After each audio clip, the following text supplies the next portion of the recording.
গোমতী নদীর জলে ডুবে গেছে ওয়াটার ট্রিটমেন্ট প্ল্যান্টের ইনটেক ওয়াল। ফলে তীব্র জল সংকট দেখা দিয়েছে নতুন বাজার, যতনবাড়ি সহ বিস্তীর্ণ এলাকায়। গাড়িতে করে বিভিন্ন এলাকায় পানীয় জল পরিষেবা দেওয়ার চেষ্টা করা হলেও চাহিদার তুলনায় তা খুবই নগণ্য। ফলে বড় ধরনের সমস্যা তৈরি হয়েছে। সাম্প্রতিক ভয়াবহ বন্যায় যতনবাড়ি গোমতী নদীতে অবস্থিত ওয়াটার ট্রিটমেন্ট প্ল্যান্টের ইনটেক ওয়াল জলের তলায় চলে গেছে, যার ফলে বহু মূল্যবান দুটি বৈদ্যুতিক মোটর সহ বিভিন্ন ইলেকট্রনিক্স সরঞ্জাম টানা 4 দিন যাবৎ জলে ডুবেছিল। বর্তমানে জলস্তর কিছুটা কমে আসলেও যন্ত্রাংশগুলির উপর পড়ে আছে মোটা পলিমাটির আস্তরণ।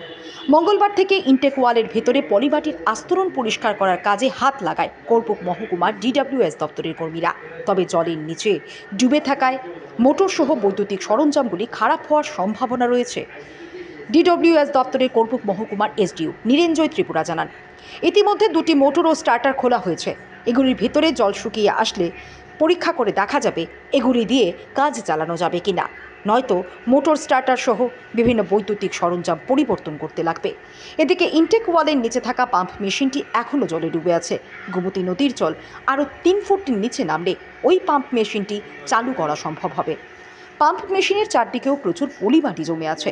সবকিছু ঠিকঠাক থাকলে আগামী 1 সপ্তাহের মধ্যে ওয়াটার ট্রিটমেন্ট প্ল্যান্টটি চালু করা সম্ভব হবে বলে জানান DWS দপ্তরের SDO নীরেঞ্জয় ত্রিপুরা।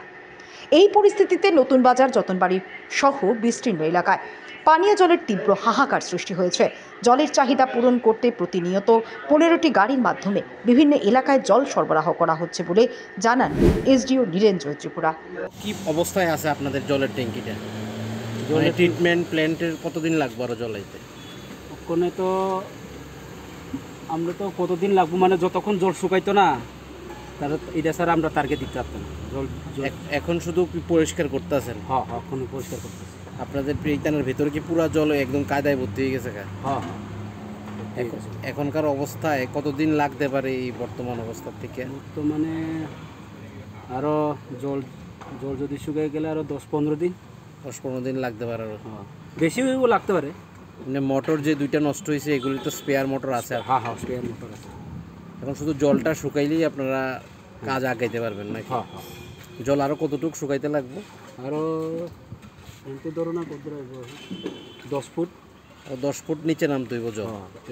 সেটা মেশিন ঘুরাইতে পারবে? দমকল মেশিন আইনা এরপরে পেকটা ওয়াশ করতে হবে। আচ্ছা, এর আগে তো আর জল সাপ্লাইয়ের কোনো ব্যবস্থা হইতো? কোনো ব্যবস্থা নেই। আপনার নামটা?